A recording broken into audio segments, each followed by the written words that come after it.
Nah, sekarang bagaimana cara mereka bisa berpindah? Kenapa dengan hanya dialiri dengan kutub positif dan kutub negatif bisa berpindah? Sebelum itu kita harus mengetahui dalaman isi aki atau baterai. Kita bahas tentang baterai dulu ya.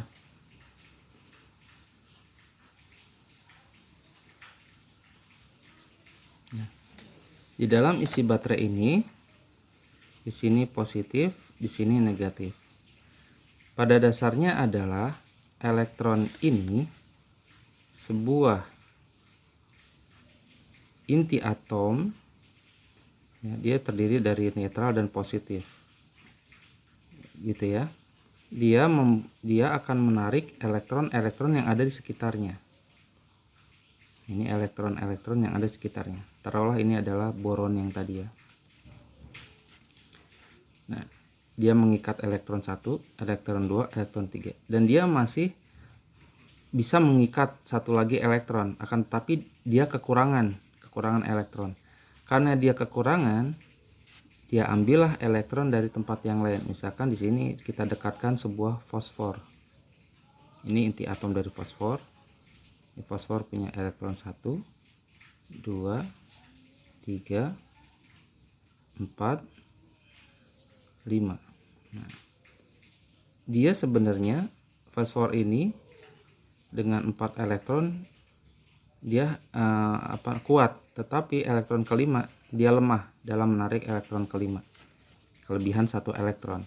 Sedangkan ini membutuhkan 1 elektron, tinggal 1 lagi dia kurang.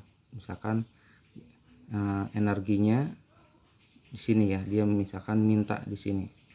Dia energinya pokoknya dia memancarkan energi butuh 1 lagi elektron, sedangkan dia lemah terhadap 1 elektron ini.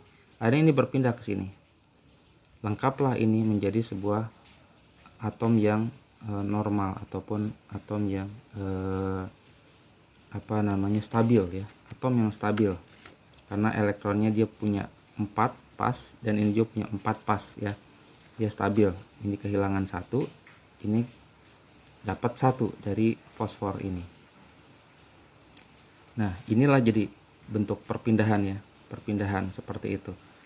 Jadi perpindahan dari satu tempat ke tempat yang lain. Apa yang berpindahnya? Bukan positifnya, melainkan negatif-negatif ini yang berpindah. Elektron-elektron inilah yang berpindah. Ketika kita melihat suatu baterai, sebenarnya di sini di kutub negatif dia mempunyai elektron yang berlebih ya. Elektronnya berlebih, sedangkan di kutub positif dia tidak mempunyai elektron, atau seandainya ada elektron itu hanya sangat sedikit gitu.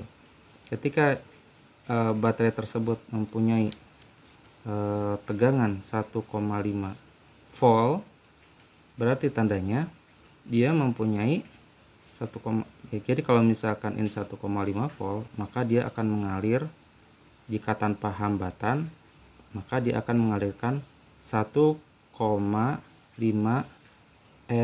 elektron per detik. Dia akan mengalirkan 1,5 elektron per detik ya. Set itu ya.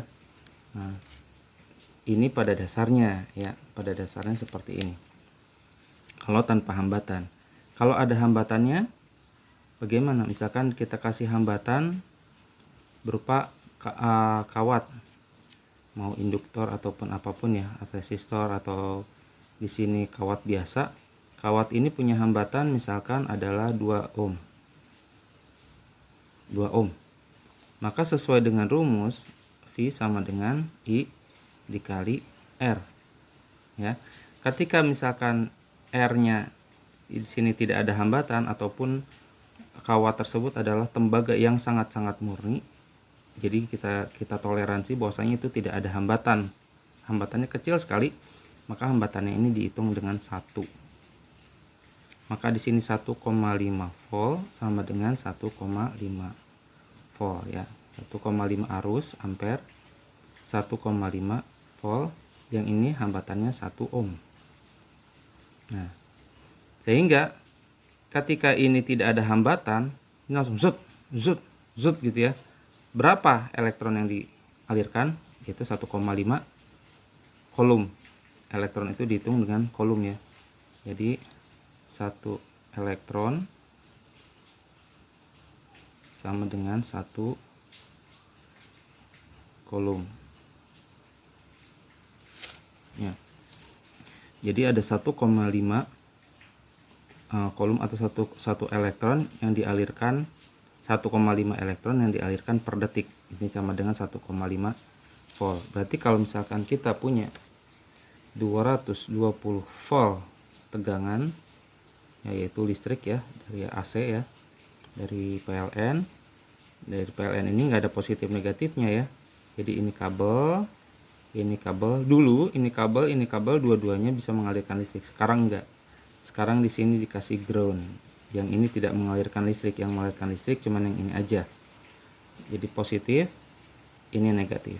Ini negatif, ini positif. Tetapi positifnya ini bolak-balik. Ya kadang arusnya ke sini, kadang tidak ada arus, gitu ya. Kadang ada arus, kadang tidak ada arus. Seharusnya dulu, zaman dulu, arusnya ke sini, ini ke sini. Kemudian dalam detik kemudian, yang ini arusnya ke sini, yang ini arusnya ke sini, gitu ya. Bolak-balik. Sekarang ini dihentikan. Ini hanya ada ground. Jadi yang ini yang bolak-balik. Sat.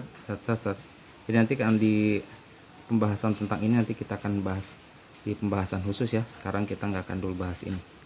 Oke. Sekarang kita bahas dulu yang tadi baterai. Sekarang kita alirkan baterai ke sini. Ketika kita kasih lampu LED, ya lampu LED, dia memerlukan misalkan 0,5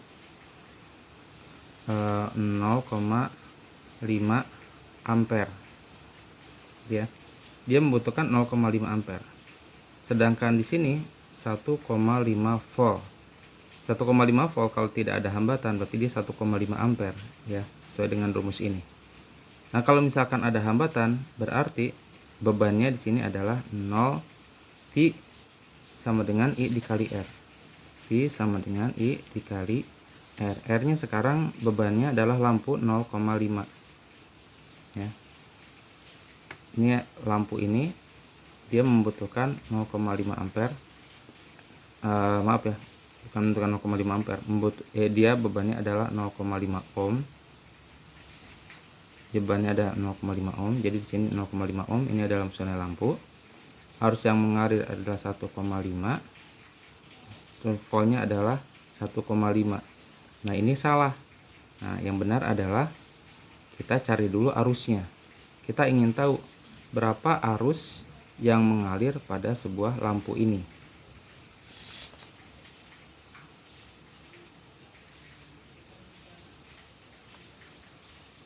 Oke ya. Kita pengen tahu I yang ada di sini. Arus yang mengalir dari sini ke sini. Ada berapa? Berarti I sama dengan volt dibagi R. Yaitu voltasenya 1,5 dibagi ohmnya tadi 0,5 ohm. Gitu ya. 1,5 dibagi 0,5. Nah, berarti sama dengan adalah 3 ya. Karena 3 dikali 0,5 adalah 1,5. Berarti arus yang mengalir di sini adalah 3 ampere.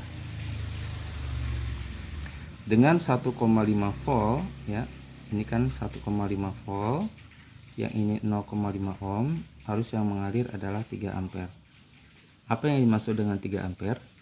3 ampere berarti di sini dia membutuhkan elektron 3 elektron yang ditarik ya dalam satuan detik.